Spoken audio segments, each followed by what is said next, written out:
So thank you, everyone. Welcome again. This is the 6th. I can't believe how quickly that 6 weeks has gone. The 6th in the series, the Career Planning Revenue Management series we've done. Great to see so many of you back, and hello to all those that have commented in the chat. Feel free to put where you're from and where you're watching us from today. It's great to know where the audience is. I suppose just to recap and introduce really, so I'm Roland Seddon, Managing Director of MRK Associates. For those of you new, we're a revenue management recruitment business, and with the nature of the world at the moment, we're obviously not much recruitment happening, so we've organised these to try and add as much value as we can for people in the sector and in the profession, and trying to really break down the different elements of how to think about your career, and the things we're giving you ideas and thoughts each week to go away and have a think about, and how it affects you and your role and your plans.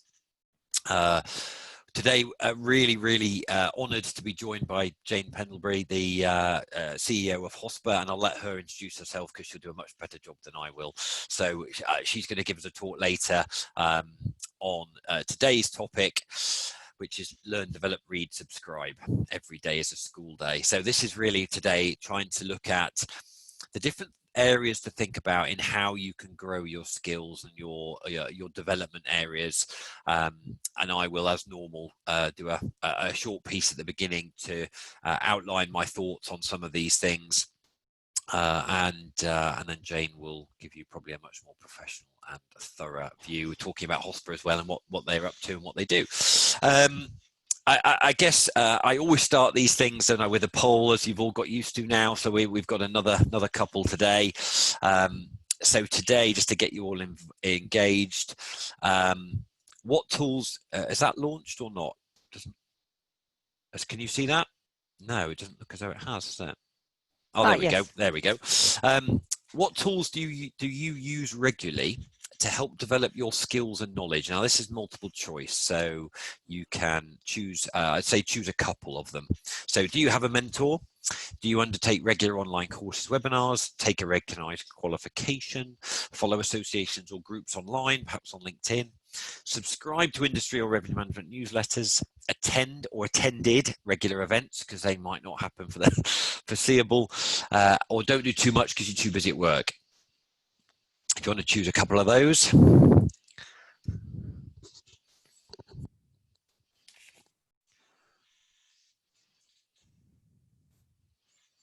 People to go yet, so we'll give you, there we go. Right, 5 more seconds. That's pretty much. Oh, someone's just joined. 5, 4, 3, 2, 1.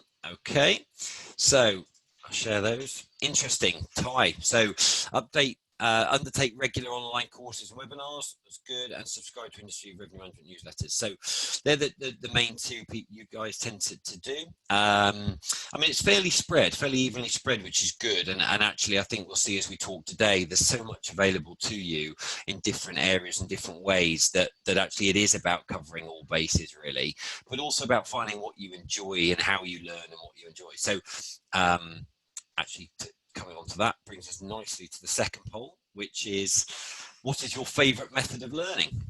Is it listening? Is it on-the-job training? Is it watching illustrations, people putting up slides? Is it social, so in-group discussions where you can chat through things? Or is it a combination of the above? What's your favorite? You can only pick one this time.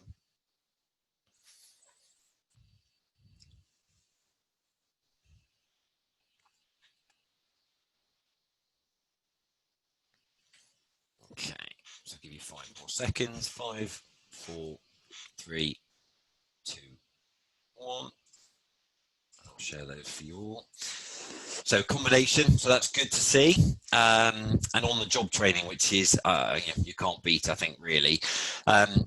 Interesting. I think today what the idea of today is you're always going to learn on the job, or should do, or hope you would. But today's going to be, I think, also about trying to outline some of the other things available to you and some of the other things to think about, because you'll always have your job. And so it's really then trying to think, how do you move forward in that job, or how do you help yourself move forward in the job, or how do you help yourself grow, access to more skills while you're in that job. So great, thank you for that, guys.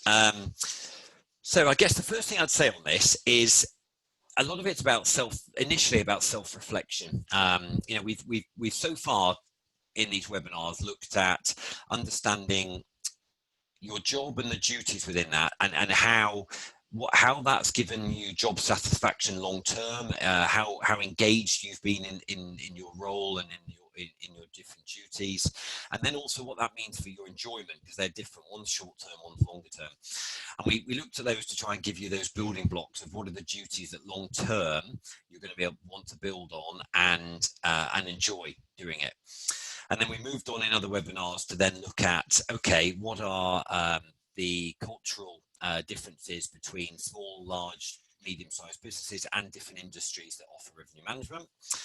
And we've looked at where revenue management's heading. So once you're understanding what duties to build on, what industries or cultures to look at, it's then where revenue management might be in 10 years' time, and where the skills for revenue management might be, and getting you to think about what your options are down the line. And we then move to look at career options and the directions you can take, with Rob Patterson from Chief Exec of Best Western last week, talking through his background and his decisions in his career. And we move on today then, I think, so understanding now all those facts about the duties, directions, the cultures, and what's available to you. It's about how to now make the most of that, and how to learn and push into one of those, or down those different avenues. And that self-reflection for me is a big thing. It's about being honest with yourself and asking yourself the question, what and why? You know, what am I wanting to do? Why am I wanting to do it? What skills do I need? What do I need to develop? Why do I need to develop it? And I think once you've understood that, it then really comes down to working out what your short and long-term goals are. Where do you want to be, and why, and over what timescales? And once you've understood, I think, where you want to go, for everybody, you know, we spoke last week about the different options, about do you want to do an analytics-based role, a strategic type role? Do you want to be a director of revenue management, a commercial director, a chief exec? Do you want to go into revenue management systems work? Do you want to go into academia?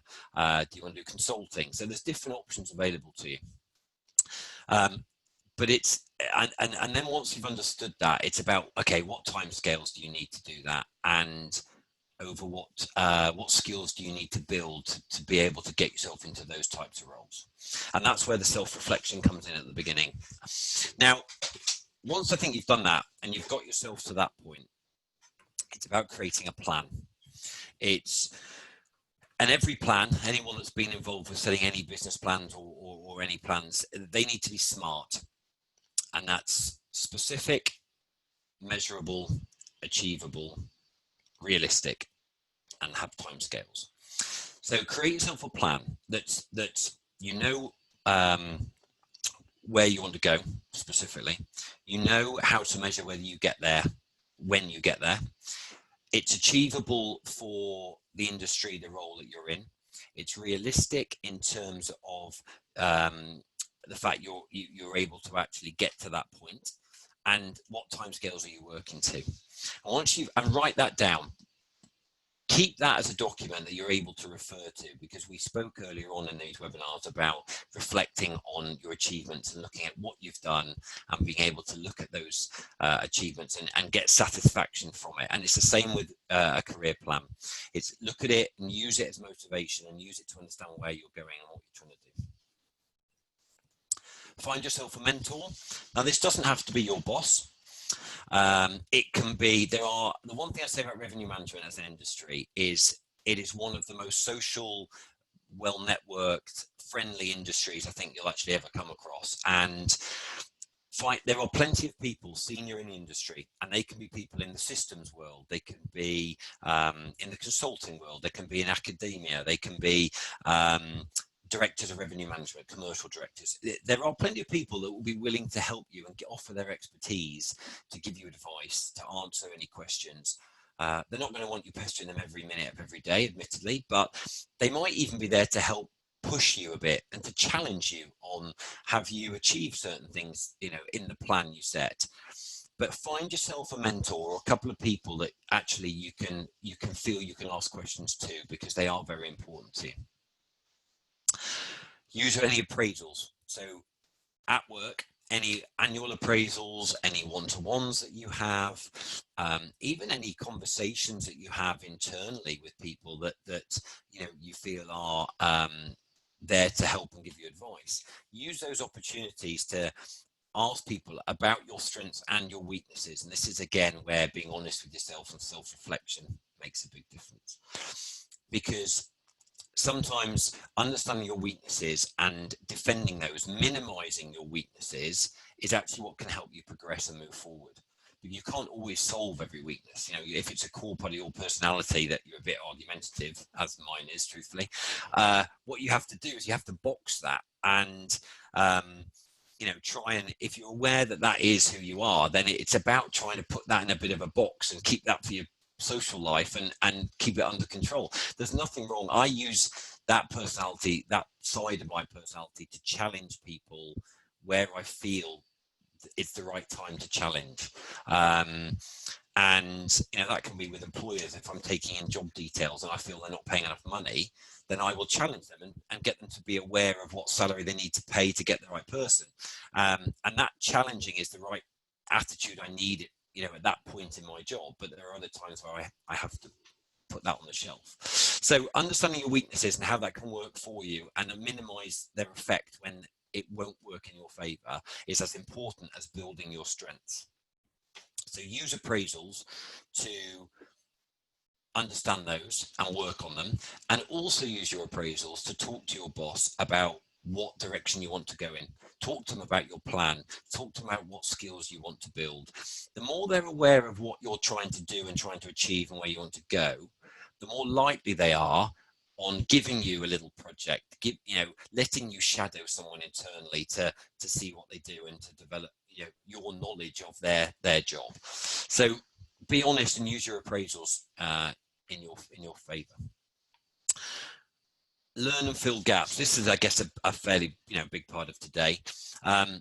There are so many courses, so many training programs, particularly in this market now, online. There are so many companies that have opened up their training portfolio and giving it away free at the moment, allowing people to do online training free of charge that normally they charge people for. There's so much available online that understand where you want to go, what you want to learn, and look into it. Because there is so much available to you, both internal and external. It can be internal training courses, it can be external online stuff. So look around for different training, different courses, different qualifications. Knowing your industry. Now, I can actually put the next two up together. Know your industry and networking. They are different, but they sort of can go together. And we're going to look a lot more about this in a couple of weeks, on a webinar in a couple of weeks, about creating your brand. But knowing your industry is really important. It's about understanding what's happening in your sector. It's about joining associations, joining groups on LinkedIn, getting into conversation, hearing what people are talking about in the sector. Join webinars that the systems guys, Duetto, Ideas, those sort of Tableau, any of those sort of systems, anything that's happening, HOSPA, the events they're doing online. Join them to hear what's being talked about, what the trends for the industry are, what's the new technology coming in. Because if you're able to go back to your work having heard something, and you're able to input into conversations and show that you're building your knowledge of the sector, your boss is also more likely to probably give you new projects to work on, to get you involved in decisions they're thinking of making. All of that builds your profile. All of that builds who you are. And by doing that, actually what you'll find is people start to come to you for information, and you're seen in a different light. You're seen as more senior, you're seen as more knowledgeable, and that will help to build your career and your profile. We cover that in a lot more in a couple of weeks as well. It's a really interesting topic, because you can push your own agenda hugely and raise your profile, and hence the networking bit, because you can both internally, look at, get to know what the sales guys do, get to know them, work with the marketing guys, understand what they do, work with operations, understand their challenges. Internally, there's a big networking opportunity which can help you in revenue management, because you can understand the challenges they have, and the impact that more guests have on some of their departments, particularly things like cleaning now over the next foreseeable future. That's going to be much more important to the hotel. So understand the challenges that that's going to create, and you'll understand those by networking and getting to know the operational people. But also externally, network. A mentor will help, but it's about joining groups, getting involved with conversations, inputting your knowledge. So by knowing your industry, building your knowledge, you can input and get involved with more conversations online. And that, again, you'll end up, if you build your network, you will end up with people coming to you with jobs and not you having to go to them and applying online. And suddenly it opens up a very different portfolio of possibilities in different directions, and we'll cover some of that networking in the Create Your Own Brand in a couple of weeks.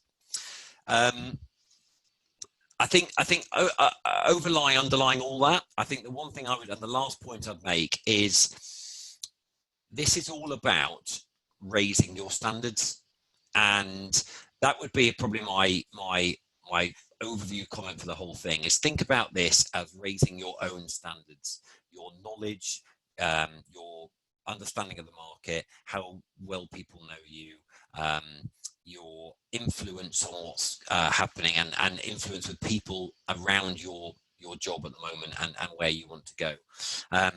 Always think about raising your standards in what you're doing, both in the job that you do and in the connections that you can make and the knowledge you can gain. And that would be my general advice on the sort of learning and development piece. So that's enough of me.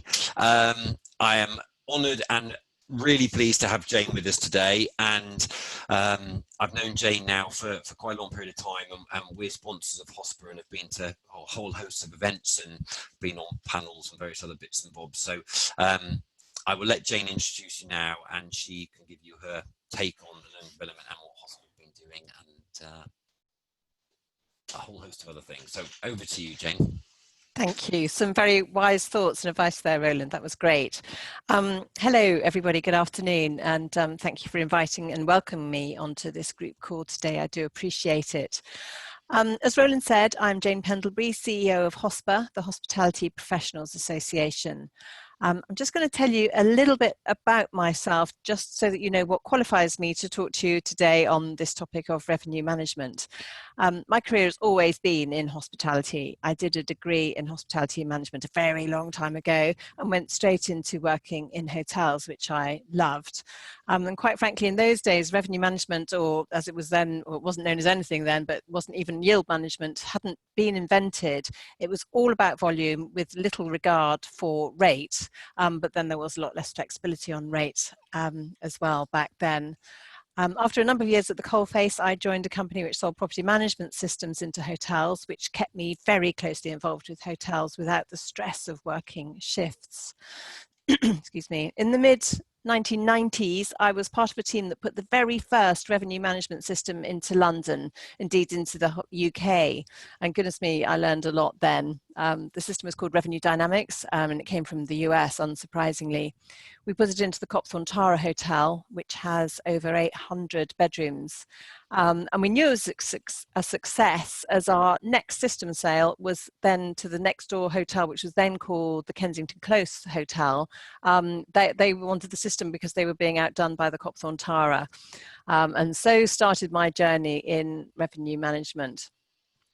In 2001, I joined Easy RMS, which was a new startup company in the UK then, as Director of Sales. And I learned a lot there too. And that, I think, is when I first understood that it's nigh on impossible to know everything there is to know about revenue management. It's so dynamic, so fast-paced. There are always new angles, new approaches, and it's a discipline full of innovation and off-the-wall thinking. Some days you can feel like an expert, swiftly followed by feeling like an idiot if you have missed something seemingly quite obvious. I then worked on the Olympics bid for London, had a couple of kids, and in 2014 took a contract to run the HOSPA membership and events office, and I became the CEO in early 2016. Since its inception over 50 years ago, HOSPA has always been about education. And now we look to cover all things commercial, but the association started life as a finance organisation. In 2011, we consciously embraced revenue management and soon after launched our first revenue management professional development course. A big part of what we do at HOSPA is learning and development. Alongside revenue management, we also ran courses in finance and asset management, which can be an opportunity for career progression for you as well once you've mastered revenue management. So let me summarize a little bit about HOSPA's revenue management course. Our courses are in 6-month blocks. They're all online, meaning you have total flexibility to choose when you study. You are assigned an expert tutor, going back to Roland's mentoring point there. So our tutor is sort of a mentor, officially known as a tutor, but they're there to support you throughout, to answer queries and explain anything that you are finding tricky. There are 3 levels of our courses. The first is, excuse me, the first is an introduction to revenue management. The second level covers operational revenue management, and level 3 is all about strategic revenue management. We use an online classroom. Some of you may be familiar with a tool called Moodle. This enables the student, or learner as we call them, to interact with both their tutor and fellow learners. There are forums for discussion and options for one-to-one messaging as well if you want to talk to somebody more privately. Once registered on any of our courses, you will receive lots of relevant textbooks, and there are also lots of resources available online on the HOSPA website, including for members only access to the Journal of Pricing and Revenue Management, so that alone is worth its price of membership. And we have our very own revenue management ebook, which is widely available, and you don't have to be a member to access that.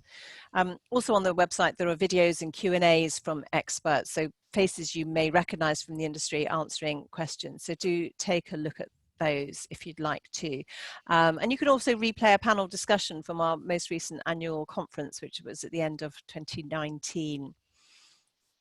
You can fund your own way through the levels of learning, but should you be trying to persuade your employer to sponsor you through the course, you can assure them that there will be great benefit to their business too, not just by your increased knowledge that you can apply straight away, but the course also includes real life examples. So you can write a case study using your own property as the subject, anonymized should you prefer, but all of this will add value to your business. It's great, as Roland said, to have a mentor within your workplace, but by no means necessary. And we can help you find a mentor if you don't already have anyone in mind or anyone supporting you at work directly on your revenue management queries. So please do let me know or Roland know if you think you could benefit from having a mentor. We can help you there. So the courses cover a lot of learnings of techniques and theories and which help guide decisions on the HOSPA courses, from understanding supply and demand, pricing, distribution through to analytics and evaluating results. There's also time spent teaching you how to measure profitability, looking at total revenue management and not just rooms revenue, to see the whole bigger picture. But there are so many skills needed for a good revenue manager, and they will develop over time. Now, especially given the current pandemic, it's a great time to step back and reassess the whole situation. You can no longer rely on what used to happen. Where were we this time last year? It's going to be so different. A good revenue manager will always benefit from an analytical brain, of course, but people management, communication skills are crucial to be a successful revenue manager. The ability to think freely, to be bold, be brave. It's a bit like gambling, but hopefully with a bit more data to back up the decisions. I could go on all day, but in summary, at HOSPA, we are all about knowledge and networking. Our tagline, stay informed, build your network, join the debate, reflects everything that we try to do. So I'm really happy to answer any questions either now or afterwards, but we'd love to see any of you enroll on our next set of courses. So please just do find out more about us if you're able. Can you see the questions, Jane? There are a couple of questions that have come in, actually. I can't see them. Oh, No. actually, well, Sunny's put, I'm currently undergoing level 1 revenue management at HOSPA. It's amazing, an eye-opener and more updated than some traditional practices, very flexible and resourceful. There you go, that's a referral. That's a Thanks, great Sunny. endorsement. That's Thank you, excellent. Sunny. Yeah, that's great. Inna's put, hello, Jane. In your opinion, how much weight does a revenue accreditation add to one's CV? Is it a must for every revenue manager? I would say, I think, Roland, you might be better placed to answer this one, but revenue managers are so in demand that I think that with or without, you probably won't be without a job, although current circumstances might influence that a little bit.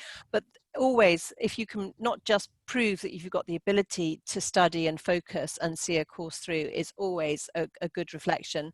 And the fact that you've taken a course means that you do understand just the theories and the science behind it, rather than just having learnt on the job, which has its lots of value. But to come with a professional accreditation behind you has got to be beneficial. As to how much weight it carries, Roland, I'm sure that's a question that you're much better placed to answer than I am. Yeah, it's interesting. I think revenue management is so much about communication now, as much as technical skill. And if you imagine in an interview process, some employers will test you on Excel, but it's very difficult for employers to test your revenue management commercial skills in a set situation. So an interview process tends to be driven a lot more by communication levels than it does actually about other areas that they will then find out about in the job. So the one thing I'd say about accreditation and general learning as a whole is, if there's a 50-50 decision between two people who communicate exactly the same, then it might well make a difference. But also I think what it does on a more general level is, even when I run a course, even when I go on a course on something I think I know a reasonable amount about, there is always one or two things that I pick up that I've either forgotten, or they just they refresh my mind or give me a new idea, or so I think the thing I would say with it is, I think it's doing an accreditation doesn't necessarily add to your CV necessarily, but it certainly won't take away. But I think what it will do is, probably in an interview, you'll find that actually you are answering questions better because you've just got more knowledge fresher in your mind, and you're able to really communicate a lot about what you've done differently. So I think it adds more than just sitting on your CV. I think that's what I'd say about all the learning and the courses, is they just keep you moving forward. They keep things fresh in your mind, and they allow you to not forget things. And so it adds more than just your CV. I think that's what I'd say to it. But I would definitely say it's not going to take it anyway. You'll definitely be in a better position having done it than not. Yeah. So I've got one question here, and I don't know this person's first name from their email address. So how is the best way to find a mentor? Well, I guess the first place you look is for work colleagues, and maybe your direct boss would be a good place to start, either by asking them to be your mentor or to recommend a mentor. Or just generally in the industry, coming to a revenue management event, networking event, there will be people there.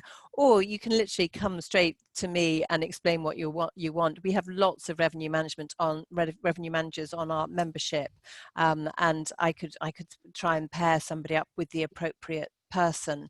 On our courses, we do have this tutor who isn't exactly a mentor, but does become somebody that is there to answer queries and whatever. But I always think a mentor is a useful person, as you said at the very beginning, Roland, for for pointing out what you might see differently, what you're maybe not doing as well as you could, and also to encourage and boost you up when you are doing the right things, and just to remind you that you are, and to congratulate you when you've done good things. So I would really try and find a mentor, and if there isn't anyone obvious, then give me a call at HOSPA, and we can try and find you one as well. Yeah, and I would add, actually, you want your mentor to be someone in an area that you probably want to go into. That you know, that was maybe not quite true. Actually, depends what you want your mentor for. Actually, if you're in the development and learning stages fairly early on in your career, actually a mentor that has a general good all-round senior knowledge of the industry is really helpful, because they can really give you an overview of information. I think maybe slightly later on, as you understand what direction specifically you want to go in, and you've got a certain level of experience, and let's say, for instance, you'll want to focus going down the revenue management systems route, then what I would recommend then is thinking to yourself, okay, I want to find myself a mentor that's probably in that world, that can advise me about specific areas I want to know about. And I would say to you then, look online for people at, Duetto, Ideas, some of those sort of big sort of organizations, or Pace, some of the new ones coming through, Pace and oh God, I've forgotten the other one I was going to say. There's another one I was thinking of. I can't remember off the top of my head. There's another system that's growing quite quick. I can't remember what it's called. Anyway, contact them directly. If you see people writing blogs from those businesses, just drop them a message on LinkedIn and say, look, I'm really looking, I'd love to get into remote systems. I've seen your blogs. I think they're great. Give them a bit of a compliment, and say, look, is there any chance I can ask you a couple of questions? And what you'll find is, once you've done that once or twice, that person sort of becomes someone you can go to regularly, and then find out what event they're at one day and go to that event and meet them. It's that type of, you want to develop a relationship with that mentor, because they can add huge amounts of value to you. Yes, I was going to say, I've had mentors in my career and wouldn't have necessarily labelled them as a mentor at the time, didn't necessarily realise that they were. And then looking back, you think, gosh, yes, without their support, emotionally and for the career, I wouldn't be where I am today. So yeah, sometimes you don't realise that you've already got one. Yeah, absolutely agree with that. And that can be your boss, because you don't always see your boss as a mentor, actually, but they can be hugely helpful. That depends on the relationship you probably have with your boss. We did a poll actually earlier in this series, and it was obviously quite, the lockdown was, furloughing was quite raw at the time. That it was week 1 or 2. So early May, I think it was, and there were a few people not perhaps quite bought in, I think, to some of their businesses. That might be how they were dealt with or whatever. So maybe the bosses for some of these guys here might not be the mentor they're perhaps after, but hey, there's plenty of people around. There's plenty of other people. Does anyone else have any other questions they would like to ask Jane or at all? I'll keep my eye on that for the next couple of minutes or so. Jane, I mean, what I would add actually is my experience of having worked with HOSPA and been to various events and having been on the panel at the Learner Awards. So HOSPA do an awards ceremony each year for the the best learners at different levels of the courses they run. They're always really well attended events. They're taken very seriously. People want to win, and I would say that everything HOSPA's done, has always been, very professional, and I'd always recommend you as an organisation. So if anyone is thinking about or needing some help, please do go to Jane. I've got one question here. To keep updated with the revenue, which literature or sources would you recommend? There's a few actually, because there are different sort of sites and people online. There's a couple of people I follow for their blogs who I think their insight and thought processes are amazing. There's one gentleman in America called Robert Cross, who's quite well known. I find his blogs absolutely spot on. I think they're brilliant, very strategic, but also his thought process about, for instance, what needed to be done by revenue managers at the beginning of lockdown was just so well written. I think what I'll do on that front, Franklin, is I will perhaps put a couple of suggestions with the recording when I when I send that round, when I send the details around after this, and then there'll be a couple of perhaps links of people and maybe a couple of sort of bits and bobs that you could read and things. That might be easier than me trying to firstly remember and secondly read them out now. And Ina's put, that's true, HOSPA events are always great. There you go. That's another brilliant referral. Thank you. Thank you. So Jane, look, thank you very much for your input. It's great to have you, with us today, and I really appreciate you taking time out of a madly busy schedule. So look, we really appreciate it. Thank you so much. Well, thank you for the opportunity. It's been great. And yes, if anybody wants to find out more about HOSPA, just please do get in touch. But thank you, Roland, for the opportunity. Great. No problem. To just quick update. So next week is push the pace with technology. So I've got a gentleman called Thibaut Catala who runs a consulting business, revenue management consultancy business. French gentleman based in London, currently living in Austria during lockdown, very European, who has worked with huge amounts of different businesses and really experienced different types of technologies, seen how technologies developed and changed, seen how it influences different companies in different ways. So he's going to really discuss next week the importance of, whether you want to go into revenue management systems or not, the importance of getting strong in different areas of technology and why it's so important, particularly where it's the part of revenue management that's changing so quickly. So we'll really discuss the importance of technology and getting on top of that and being a sort of expert in it.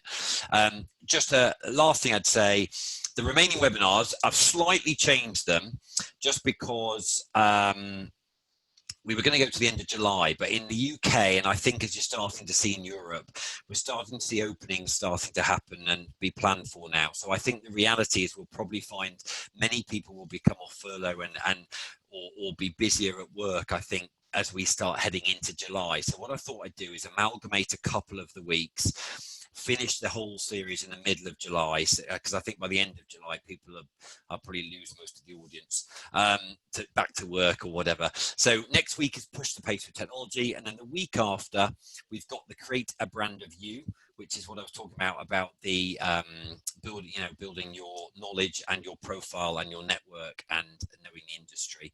That's a really good one. And then I've got a mental health week afterwards, a gentleman that works with me and my business, Ahmed. It's Thibaut Catala, Thibault, and then the surname Catala. 1st of July is mental health. I've got a gentleman who works with my business, and he is going to talk through what to think about and how to think about your career, not to put too much pressure on yourself, but how you can really maintain good mental health throughout your career, and that's becoming a bigger global issue generally. And then 8th of July, we'll look at the meeting techniques and communication, how to have impact and how to then use your knowledge to its maximum. And the 15th of July, the last one, we'll be looking at prioritizing and being a bit selfish because it is your career, and how to keep the career going in the direction you want it to go in, and organizing your CV, not necessarily to look for work externally, but really keeping your business life up to date, the importance of updating that when things happen and not trying to remember 3 years ago and then write a CV when you need it. So we'll do that on the 15th of July.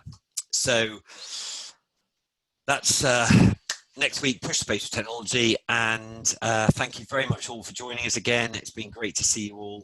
Jane, thank you so much again for joining us. It's been a pleasure as always, and really look forward to seeing people next week. And I will send the recording out with details tomorrow as usual. So thank you very much all. Nice to see you. Brilliant.